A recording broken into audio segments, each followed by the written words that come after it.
Bonjour à tous, j'espère que vous allez bien. Alors moi je suis super contente de vous retrouver dans cette vidéo. Ça fait un moment que vous me la demandez en fait sur ma chaîne. Enfin un moment, ça fait là 10 jours que j'ai accouché et 12 jours exactement je crois. Et vous êtes hyper nombreuses à me demander de vous faire une vidéo sur mon accouchement. Alors à la toute base oui j'avais prévu de la faire. Ensuite après l'accouchement je me suis dit non je vais pas la faire. Pourquoi? Parce que ça s'est pas super bien déroulé. Donc je me suis dit que j'ai pas envie de faire peur à celles qui vont bientôt accoucher et qui stressent comme moi je stressais avant. Mais finalement, enfin voilà, regardez-moi au bout de 12 jours, tout va bien, le bébé va bien, je vais bien. Donc voilà, je relativise et je me dis que je peux peut-être vous raconter un petit peu ce qui s'est passé sans rentrer forcément dans les détails. Mais du coup j'ai commencé par vous raconter le 3e trimestre de grossesse parce que je vous ai fait une première vidéo sur mon premier trimestre, comment ça s'est passé, comment je l'ai su, machin, l'annonce, etc. Enfin c'était trop bien. Ensuite je vous ai fait une vidéo spéciale 2e trimestre, comment je vivais ma grossesse, etc. Donc en plein milieu de la grossesse. Et du coup là je termine avec mon 3e trimestre, donc mes 3 derniers mois de grossesse, comment se sont-ils déroulés, quels symptômes, etc. Donc voilà, c'est parti. Je vous mets dans la barre d'infos si vous n'avez pas vu le 1er et 2e trimestre. Je vous mets les vidéos dans la barre d'infos, vous n'avez plus qu'à cliquer dessus. Donc pour en revenir à mon 3e trimestre de grossesse, donc en fait le 3e trimestre je dirais que il est totalement différent des 2 premiers. Le premier ça a été l'euphorie, ça a été un petit peu, voilà, j'étais tellement heureuse, etc. C'était la joie, c'était en même temps les appréhensions. Et puis si vous vous souvenez bien, pour celles qui me suivaient, j'ai eu, enfin moi le premier trimestre de grossesse ça ne s'est même pas vu que j'étais enceinte quoi. Il n'y a personne qui le voyait, ça m'énervait parce que j'avais qu'une envie, c'était d'avoir un gros bidon et que tout le monde le voit et que tout le monde voilà, me félicite, etc. Depuis le temps que j'attendais ça. Donc voilà, le premier trimestre c'est vrai que ça se voyait pas. Le 2e trimestre ça a commencé à se voir. Et alors le 3e trimestre, là le gros ventre je l'ai eu. Donc là j'ai eu la chance d'avoir pris 9 kilos en 9 mois, donc 1 kg par mois.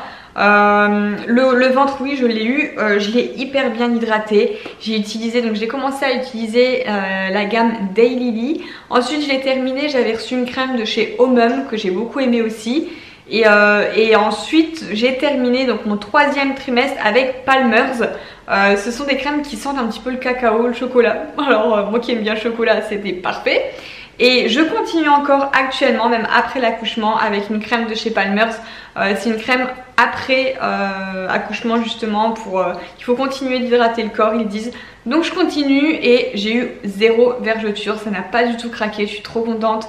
Donc voilà, là actuellement j'ai encore un petit peu la ligne de grossesse, vous savez, la ligne qui est un petit peu marron là, donc j'espère qu'elle va partir. Mais bref, niveau ventre, donc 3e trimestre j'ai eu vraiment mon gros bidon. C'était vraiment pas évident de s'habiller, donc là j'ai dû craquer quand même pour des habits de grossesse. Chose que tout au début de mes vidéos, hein, si vous regardez le 1er trimestre, je disais non j'investirai pas dans des fringues de grossesse, ça sert à rien pour mettre quelques mois. Mais en fait il y a un moment où quand le bidon est là et ben on se retrouve devant sa garde-robe et on n'a rien à se mettre en fait, il n'y a rien qui va. Les jeans ça ferme plus, les jupes ça passe plus, les robes elles remontent tellement avec le ventre que du coup ça fait des t-shirts. Bref, j'ai dû investir quand même, j'ai trouvé pas mal de belles choses sur Asos Maternité et chez Boohoo aussi. Voilà, donc niveau fringues j'ai dû investir, 3e trimestre. Et je dirais que du coup avec ce gros ventre c'est plus aussi agréable que le 1er et 2e trimestre en fait. Le 2e trimestre, bon le ventre est là mais il n'est pas encore hyper à terme quoi, donc ça passe, on n'a pas mal, au contraire on sent le bébé bouger, c'est génial.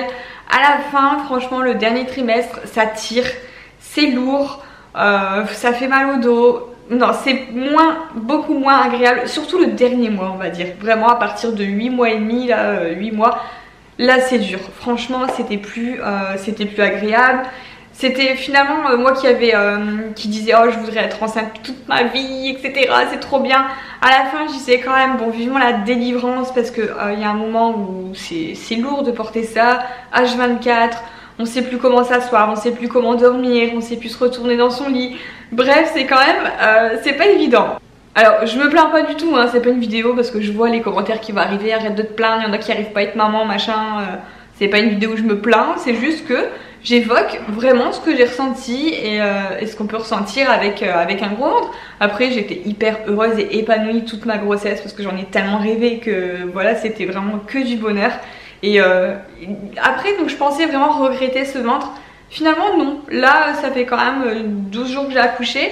Je regrette pas mon ventre en fait, j'adore regarder les photos où voilà, prenez un maximum de photos, ça c'est génial parce que c'est des souvenirs à garder. Et justement c'est dans le 3e trimestre qu'on voit bien le ventre etc. Mais prenez des photos, gardez des souvenirs parce que c'est vraiment inoubliable, c'est une période magique et je sais pas si un jour j'aurai un 2e enfant. Donc si j'en ai pas, ben, je me dis que c'est terminé quoi, j'ai vécu ça et c'est tout, je le vivrai plus jamais. Donc voilà, j'ai pris un maximum de photos, j'ai même fait des photos tous les mois pour voir en fait l'évolution de mon ventre. Donc là je vais me faire un petit montage dans un petit cadre, enfin pour chez moi ça va être super sympa. Ensuite niveau bouffe, alors niveau bouffe le 3e trimestre, c'est plus du tout comme avant non plus, où avant je pouvais m'enfiler tout et n'importe quoi, j'avais faim à longueur de journée, des fringales, je mangeais de tout, du sucré, du salé, je mélangeais tout. Bref, j'avais tout le temps envie de manger. Le dernier trimestre, en fait, on a l'impression que le bébé prend tellement de place dans le ventre que j'avais beau avoir faim, ça ne passait plus en fait. Voilà, j'avais faim, je me retrouvais devant mon assiette, je voulais manger, mais ça bloquait. On a l'impression que le bébé prenait voilà, toute la place et que ça passait plus. Ou alors il appuyait sur mon estomac, j'en sais rien. Mais je mangeais plus aussi bien qu'avant. Donc voilà, le niveau appétit, on va dire que je l'ai perdu le dernier trimestre. Ah oui, alors je vous parle pas du 3e trimestre et des galères pour s'épiler, pour se mettre du vernis aux pieds, pour enfiler ses chaussettes et ses chaussures, pour enfiler ses collants. Bref, ça c'était vraiment pas évident à la fin non plus. En fait, la sensation de plier le ventre, on a l'impression qu'on peut pas plier le ventre en fait pour s'abaisser. Et ça c'est vrai que bah, c'est dur, c'est les aléas de la grossesse. Souvent on voit des images etc rigolotes, humoristiques sur ça. Et bien voilà, j'ai vécu et c'est bien vrai. Ensuite niveau fatigue, franchement rien à dire. Je peux pas dire que pendant ma grossesse j'étais fatiguée. J'ai jamais eu de période vraiment où je me disais je suis fatiguée, où je deviens une larve et que j'ai envie de rien faire. Ça m'est pas arrivé à aucun des trimestres quoi, donc pour ça c'était génial parce que j'ai continué à faire ce que j'avais à faire, à travailler, à faire mes vidéos etc. De toute façon vous m'avez suivi, beaucoup d'entre vous m'ont suivi tout au long de ma grossesse et ça a toujours été. Et voilà, peut-être sauf les 3 derniers jours où il faudra vraiment, je vais vous raconter. Mais voilà, on peut dire que j'ai vécu une grossesse de rêve, je l'avoue. J'ai vraiment eu de la chance que tout a été, jamais une nausée, jamais malade, tout a été du début à la presque fin. Donc c'est là qu'on en vient à l'accouchement, à la période fatidique. Voilà, l'accouchement. Donc mon terme était prévu, alors ça c'est pareil, au niveau, à chaque fois que j'allais faire mes échos, un coup on me disait terme le 26 mai, un coup on me disait terme le 30 mai, donc j'étais un peu perdue. Donc c'est arrivé quand j'ai eu quelques contractions, alors je savais pas ce que c'était, voilà. Alors là pour les futures mamans ou celles qui ont accouché et qui l'ont vécu, en fait quand on sait pas ce que c'est une contraction, quand ça nous arrive on se dit c'est ça, c'est pas ça, c'est ça, c'est pas ça, est-ce que j'ai juste mal au ventre, est-ce que on sait pas en fait. Alors moi ça m'est arrivé dans la nuit du dimanche au lundi je crois la première fois et en fait mince, j'avais une petite douleur, une petite barre dans le ventre. Je sais quoi ça, c'est pas ça. Je dis non c'est pas possible, c'est pour fin mai, on est début mai, j'avais 3 semaines d'avance. Je me dis non c'est pas possible. Et puis finalement c'était répétitif. 2-3 heures après ça continuait et du coup je chronométrais parce que apparemment quand j'ai suivi des cours d'accouchement ils disaient que pour se rendre à la maternité il faut chronométrer des contractions et il faut que ce soit toutes les 5 minutes. Moi c'était toutes les 10 minutes, c'était pas forcément très douloureux, franchement non. Et du coup je savais pas si c'était ça, donc je cherchais en pleine nuit, je tapais dans Google comment reconnaître des contractions, qu'est-ce que des contractions. Alors je cherchais des articles, des vidéos YouTube etc. Et ça y ressemblait fortement, donc je me suis dit ça doit être ça quand même, hein, c'est bizarre. Donc j'ai attendu toute la nuit quand même et le lendemain matin donc on est allé à la maternité quand même au aux urgences maternité pour... voilà, vaut mieux y aller pour rien que y aller, que d'attendre chez soi à se poser 36 000 questions. Donc on y est allé, ils m'ont fait un monito et effectivement c'est le travail qui commençait, donc c'était ça. Mais franchement j'allais super bien et je me souviens quand on y est allé, donc le lundi matin, je préparais ma valise, du coup on a mis toutes les valises dans la voiture au cas où. Et je disais à Greg, mais c'est ça tes contractions? Je dis, mais franchement ça va, je le vis trop bien, ça fait pas mal, enfin c'est supportable, voilà, j'étais bien. Donc on y est allé, et puis monito, et effectivement donc les contractions toutes les 10 voire 7 minutes. Donc bon, mon col était ouvert à 1 il me semble, voilà, il était ouvert à 1. Mais toujours, enfin il n'y avait pas de travail vraiment qui commençait, je pouvais encore retourner chez moi en gros.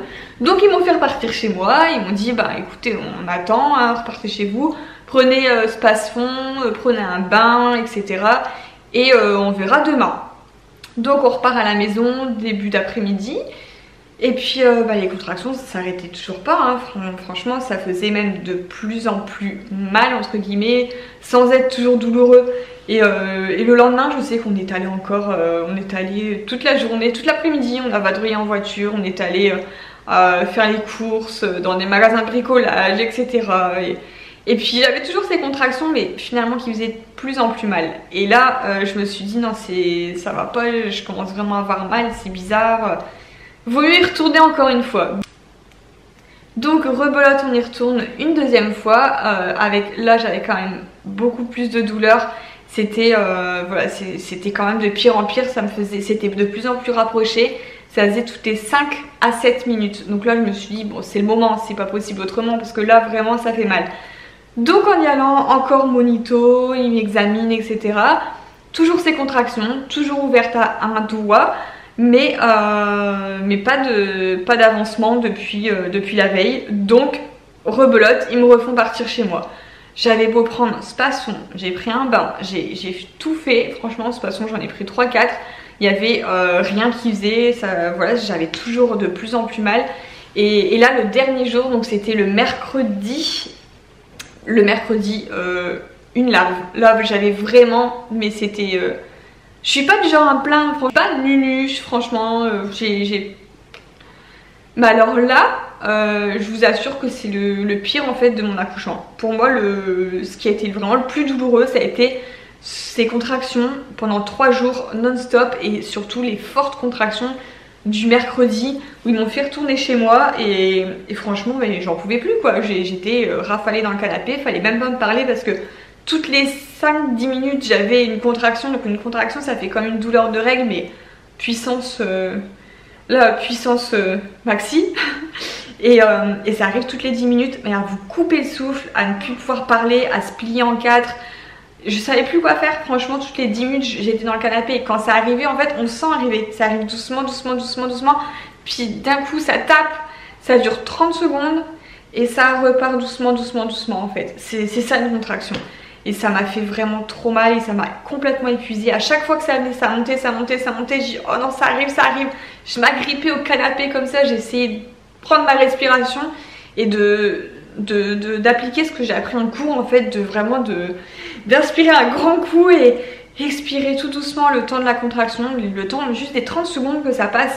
Mais quand ça fait 3 jours que ça dure, c'est plus possible, j'étais épuisée. Donc j'ai attendu encore toute la journée du mercredi, je m'en souviens, je suis allée même chez mes parents parce que Greg avait des choses à faire et je pouvais pas rester toute seule chez moi, je sais pas, j'ai cru que j'allais mourir, franchement j'avais trop mal. J'ai resté dans leur canapé toute la journée et à attendre. Le soir on rentre, impossible de manger, de toute façon quand on a mal comme ça avec les contractions on peut rien avaler, voilà, ça faisait 2 jours que j'avais pas dormi non plus parce que ça fait tellement mal qu'on peut pas fermer les yeux, à peine on ferme les yeux. 5 minutes après une contraction qui arrive, voilà, bon, ça nous réveille forcément, donc 2 jours que j'avais pas dormi. Et le mercredi soir, du coup, j'ai voulu essayer de me coucher quand même avec Greg, donc on monte se coucher. Et en fait, au bout d'une demi-heure, mais j'avais tellement mal toutes les 5 minutes à me plier en 4, à gémir. Pourtant, je me plains jamais, je vous assure. Mais là, j'avais tellement mal que du coup, je suis descendue dans le canapé en bas, dans le salon. J'ai dit bon je vais laisser Greg dormir parce que là je pense que c'est vraiment, ça va être le moment, c'est pas possible, si on y retourne ils peuvent pas me renvoyer chez moi, j'étais tellement mal dans un état qu'ils pouvaient plus me renvoyer chez moi, c'était plus possible. Donc je me suis dit, si c'est le grand jour, je préfère laisser Greg faire une bonne nuit, qu'il soit vraiment opérationnel. Et puis bah j'ai attendu toute ma nuit en fait dans le canapé. Je me suis assise, de toute façon je pouvais pas dormir, j'avais trop mal. Donc je me suis assise et j'ai attendu de 1h du matin jusqu'à 8h que Greg se lève, assise à essayer de contrôler avec ma respiration toutes les 7 minutes on va dire à peu près chaque contraction qui arrivait. Donc ça a été la pire nuit de ma vie, honnêtement j'attendais qu'une chose, c'était de retourner à la maternité et de leur dire c'est tout, enfin là je peux plus, renvoyer moi pas chez moi, ça sert à rien, ça passe pas et je souffre quoi, limite j'étais prête à leur dire faites-moi une césarienne, non c'est rien mais je ne tiens plus. Donc Greg se lève à 8h et là il me retrouve en bas assise, attends, il me dit bah qu'est-ce que tu fais, je lui ai expliqué que j'ai passé la nuit ici, il me dit bah allez prends les affaires, on y retourne pour une 3e fois, donc là jamais 203 hein. On y retourne le jeudi matin et là enfin une autre équipe de la maternité qui m'examine et qui me disent ça y est c'est le grand jour, c'est aujourd'hui. Franchement mais j'étais soulagée alors que toute ma grossesse j'appréhendais ce moment, j'appréhendais, je voulais pas accoucher, franchement je disais non je veux pas, je veux que la cigogne elle me dépose tranquillement devant ma porte mon bébé. Donc là bah ça y est, il me disait allez on se met en blouse, on va y aller, on va en salle de préparation etc. Donc oh ouais la délivrance je me laisse faire et je me dis allez c'est parti, on est allé en salle de naissance, on m'a posé la péridurale, oui parce que je ne voulais pas souffrir, j'avais déjà assez souffert pendant 3 jours et donc péridurale posée. Petit stress parce qu'en fait quand il m'a posé la péridurale, bon j'ai pas regardé, j'ai préféré ne pas regarder l'aiguille parce que je sais que souvent on me dit ouais elle est immense etc. De toute façon j'ai pas peur des piqûres, j'ai pas peur des aiguilles, je m'en fous. Juste au moment où il me l'a posé, c'est vrai que sur le coup j'ai fait un petit sursaut parce que on le sent, hein, on sent la piqûre mais enfin rien de terrible du tout, hein, vous inquiétez pas pour ça franchement. Celles qui ont peur de la péridurale n'ayez pas peur parce que c'est rien du tout, au contraire c'est la délivrance. Et l'anesthésiste me dit dans 10 minutes vous sentirez plus vos contractions et vous serez soulagé. Donc j'attends 5, 10, 15, 20 minutes, bah non je les sentais toujours, mais d'un côté. Donc en fait la péridurale pour moi elle a marché que du côté droit où effectivement je ne sentais plus les contractions du côté droit et ma jambe je la sentais un petit peu engourdie. Par contre le côté gauche était tout à fait normal, ma jambe je pouvais me pincer, voilà je sentais tout et je sentais toutes les contractions du côté gauche. Donc du coup je m'inquiétais un petit peu, j'alertais un petit peu les sages-femmes. Elles m'ont tourné sur le côté en fait pour dire de faire couler le produit du côté où ça fonctionnait pas. Mais ça n'a rien fait franchement, jusqu'au bout j'ai l'impression d'avoir quand même senti pas mal de contractions. Après on a une manette, alors je sais pas si c'est ça dans tous les hôpitaux maintenant, dans toutes les maternités, on a une manette où on gère nous-mêmes en fait la dose de péridurale. Donc en gros je sais qu'il fallait appuyer une fois et ça réinjectait du produit. Mais je sais pas trop appuyer parce qu'après on m'avait dit que si tu appuies trop, enfin t'es complètement paralysé des jambes et tu sens plus rien, c'était pas le but non plus, je voulais quand même sentir bébé passer, ou enfin sans avoir mal, voilà je voulais que ce soit vraiment... Je voulais pas être paralysée quoi, donc du coup bah, j'ai essayé de gérer mais petit à petit. Et finalement j'ai fait trop peu quoi, en 2 heures je crois j'ai appuyé 2 fois. Et quand j'ai demandé aux sages-femmes quel était un peu l'intervalle où il fallait appuyer, elles me disent une fois toutes les 10 minutes. Alors j'ai été loin du compte. Du coup bah, là j'ai réappuyé un petit peu parce que je voyais le temps passer. Je me suis dit je vais peut-être bientôt accoucher et j'ai pas appuyé sur la péridurale, donc faudrait peut-être que je rattrape le temps passé. Du coup j'ai appuyé un peu plus. Mais donc ça m'a un petit peu plus endormi le côté gauche, mais j'ai toujours senti la différence côté droit côté gauche, hein. Ça c'est sûr qu'il y a eu une petite couille dans le pâté, le côté gauche n'a pas été totalement endormi. Bref, le travail a continué un petit peu, donc col ouvert à 1, à 2, à 3, à 4, à 5. Et en fait là, c'est là qu'a commencé les problèmes, c'est que mon col s'est bloqué à 5. Voilà, normalement pour accoucher il faut être à 10. Et moi il s'est bloqué, le travail n'avançait plus en fait pendant 1 heure, 2 heures. Et ça restait à 5, ça n'avançait plus. Et du coup j'étais surveillée assez souvent et le rythme cardiaque du bébé, bah, le bébé en fait il s'épuisait et son rythme cardiaque baissait. Donc de là bah, il a fallu prendre une décision assez rapidement. Et du coup je sais qu'il y a le chef d'équipe qui était là, celui qui m'a couché. Et il y avait d'autres sages-femmes à côté. Et de là, les sages-femmes disaient on part en césar, je pense qu'il faut aller en césarienne là maintenant, tout de suite. Et le chef en fait, lui il s'est dit non, on va tester autre chose, on va y aller maintenant. Alors enfin moi je ne m'attendais pas du tout, il était 16h30. J'étais ouverte à moitié donc je me suis dit bon à mon avis je vais accoucher vers 19h, 20h quoi. Et en fait d'un coup là il me dit bah, écoutez madame poussez. Je dis quoi là maintenant comme ça?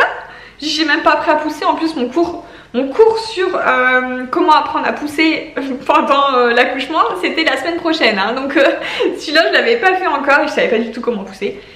Et là il me dit bah pousser, on va le faire sortir maintenant. Alors je sais que là les sages-femmes elles se sont regardées entre elles en se disant mais non mais ça c'était pas la bonne décision. Enfin franchement elle voulait me faire partir en césarienne et lui il a essayé de l'éviter.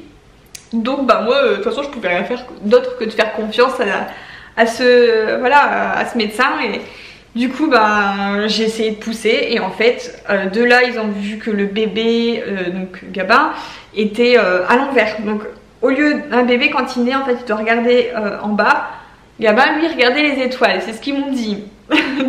Ensuite deuxième souci c'est que au moment là où je poussais il fallait le faire sortir, ils se sont aperçus que j'avais le bassin pas assez large. Et là, le médecin a commencé à s'énerver en disant mais ça passera pas, le bassin il est trop étroit. En fait, c'est vrai que j'ai jamais eu de radio du bassin, je crois. J'ai plein de copines qui l'ont fait et c'est vrai que moi pendant la grossesse, j'ai jamais eu ça. Donc du coup, ben c'était pas noté que j'avais un petit bassin et du coup, ben là il s'est retrouvé un peu bloqué quoi, avec Gabin à l'envers, Gabin qui passe pas. Et son rythme cardiaque qui baissait et il fallait vraiment faire quelque chose au plus vite. Là c'était vraiment une question de minutes quoi. Donc c'est de là qu'il a fallu me faire une épisio. Alors ça franchement j'avais pas peur. J'avais peur de rien, césarienne, épisio, je m'en foutais du moment que le bébé allait bien. Voilà je me suis dit bah je me disais faites ce qu'il faut faire hein. Moi je m'en fous de toute façon avec la péridurale. On sent plus grand chose donc j'ai pas souffert, je peux pas dire j'ai pas souffert de mon accouchement. Donc épisio par contre j'ai eu une sacrée épisio, une des plus grandes, jusque voilà c'est pas très glam à dire mais l'épisio jusqu'au rectum pratiquement. Et du coup c'est ça qui m'a fait super mal après en fait, après l'accouchement c'est ça qui... Et là encore maintenant, hein, j'ai encore du mal à me lever, m'asseoir etc. Franchement, mais sur le coup voilà on le sent pas donc ça va. Épisio et du coup forceps. Donc forceps voilà c'est des genres de grandes pinces, de grandes cuillères, je sais pas trop quoi. Enfin je regardais pas trop franchement. Et puis bien voilà il a fallu le sortir, il a fallu le retourner, le mettre dans le bon sens, le sortir d'urgence. Avec mon bassin qui était étroit, bref du coup ben, Gabin on a pris un coup, quand il est sorti il a eu toute sa joue arrachée et du coup c'est vrai que ça fait peur sur le coup, on se dit mais ça va rester, est-ce qu'il va rester marqué etc. Et là au jour d'aujourd'hui Gabin a 12 jours et tout est parti comme quoi la peau d'un bébé se régénère vraiment très facilement. Mais il a eu une croûte en fait pendant un peu plus d'une semaine, il y avait vraiment une grosse croûte. Et la croûte elle est tombée avant-hier, donc nickel, voilà, il a plus rien sur sa joue et voilà, il a quand même bien vécu le petit père parce que l'accouchement ça n'a pas été évident autant pour lui que pour moi. Quand il est sorti du coup, bah, comme il a été coincé dans mon bassin, bah, il respirait plus donc il a dû être réanimé tout de suite après. Et ça, en fait on l'a pas su tout de suite, on ne l'a pas vraiment dit pour pas nous affoler. On nous l'a dit en sortant de la maternité, qu'il y avait une grande détresse et qu'il fallait vraiment... C'est pour ça qu'en fait ils m'ont sorti, je l'ai vu vraiment 2 secondes quoi. 2 secondes et ils l'ont pris. Après je pensais que c'était normal etc. Mais voilà, enfin au jour d'aujourd'hui tout va bien. Greg a été un peu choqué par l'accouchement, il a assisté, il a coupé le cordon etc. Mais il a clairement dit c'était de la boucherie franchement. Franchement pourtant il n'a pas forcément un petit cœur et là je sais qu'après... Tout de suite après en fait, donc on m'a pris Gabin d'un côté et Greg il a dû aller à l'autre bout de la pièce s'asseoir, boire un coup, se mettre à la fenêtre parce qu'il était pas bien du tout. Donc voilà l'accouchement en gros ça s'est déroulé un peu rapidement, à la va-vite, avec des décisions à prendre où on n'a pas le temps de réfléchir et moi je pouvais rien faire d'autre que se faire confiance en fait. Et puis après donc le moment magique c'est là où ils viennent me redonner mon petit Gabin, ils me le posent sur moi, il avait son petit bonnet là et là ils m'ont fait faire du pot à pot. Donc je désirais pas allaiter, par contre ils m'ont dit que vu tout ce qu'il venait de subir avec l'accouchement, c'était bon de lui donner quand même la tétée de bienvenue, le colostrum. Donc du coup j'ai même pas cherché à comprendre, j'ai dit oui s'il lui faut, allez-y, y a pas de souci. Donc je lui ai fait la première tétée de bienvenue. Il a pas forcément cherché à téter en fait, il était juste posé sur moi là, enfin moi j'étais allongée et on a fait du pot à pot pendant 5 heures. Et le pot à pot c'est juste magique quoi, si vous accouchez, et faites-le. Et je l'ai continué un petit peu tous les jours en fait à la maternité. Je suis restée 5 jours et parce que Gabin avait besoin de plus de suivi, il a fait plein de prises de sang toutes les nuits etc, toutes les heures on venait le réveiller pour lui prélever du sang, pour lui donner des médicaments, pour franchement ça a été un warrior quoi. Il est hyper courageux et il disait rien, il se laissait faire, il chouinait, voilà, il faisait une petite grimace quand on le piquait, mais enfin moi j'avais trop mal au cœur de voir tout ça, mais là, franchement, il revient de loin quoi. J'ai l'impression que ça a été vraiment un petit guerrier quoi. Donc je disais pour le pot à pot, franchement, mais faites-le, c'est juste magique. J'y pensais pas trop. Moi, je pensais limite après l'accouchement, donner le bébé au papa pour que le papa fasse du pot à pot ou quoi. Mais faites-le en fait, c'est juste génial. Donc moi, ils m'ont demandé d'en faire pendant 5 heures d'affilée. J'ai accouché à 16h40 et j'ai fait du pot à pot jusqu'à 23h, je crois, un truc comme ça. Et parce qu'en fait, Gabin en avait besoin. Il est né à 2,545 kg. Donc du coup en fait on savait pas si on pouvait le récupérer avec nous le jour même. Ils nous ont dit on verra comment il va réagir au pot à pot, s'il aura pris assez d'énergie. Parce qu'en fait il n'y avait plus d'énergie lui. Et le pot à pot ça sert en fait à ce que vous lui transmettez votre énergie, votre chaleur. Du coup le bébé ne va pas puiser dans ses forces pour se réchauffer, mais il puise dans les vôtres et ça a super bien marché quoi. Après le pot à pot ils sont venus reprendre ses taux etc, et en fait ses taux avaient augmenté d'un coup quoi grâce au pot à pot. C'est juste c'est fantastique, franchement faites-le. En plus c'est un moment privilégié avec le bébé, c'est là, il y a une connexion qui se fait. Les 5 heures, ça paraît long 5 heures, mais en fait pendant 5 heures vous le regardez quoi, vous le voyez là, vous le regardez, vous dites oh, c'est le mien, c'est moi qui l'ai créé, c'est à nous, enfin c'est juste génial. Donc moi ça j'ai adoré le pot à pot. Donc voilà, je crois que j'ai assez blablaté, je vous ai quand même raconté pas mal de choses. Donc voilà, après un accouchement n'est pas un autre, hein, vraiment tous les accouchements sont différents. Et au jour d'aujourd'hui, bon c'est vrai qu'en sortant, enfin le premier jour, le soir même, j'ai dit un enfant pas deux, c'est tout, je peux plus revivre ça. Et puis bah maintenant au bout de 12 jours, voilà c'est passé en fait, parce que votre bébé vous comble de bonheur, c'est juste un truc de fou. Moi j'ai toujours rêvé d'en avoir un, maintenant j'ai ma famille. Voilà, maintenant j'ai mes 2 hommes avec moi et je suis la plus heureuse, la plus comblée des mamans. Donc j'espère que j'aurais pu répondre à toutes les questions que vous m'avez posées depuis que j'ai accouché. C'est vrai que ça a été vraiment, vous avez été hyper nombreuses à prendre de mes nouvelles, à me laisser des commentaires etc sous les vidéos, en me demandant de vous faire cette vidéo. Donc voilà, je vous l'ai faite. Bébé Gabin va bientôt se réveiller, donc ça tombe à pic comme ça. Je vais pouvoir aller lui donner son petit biberon. N'oubliez pas de liker cette vidéo si elle vous plaît et puis à vous abonner à ma chaîne si ce n'est pas encore fait.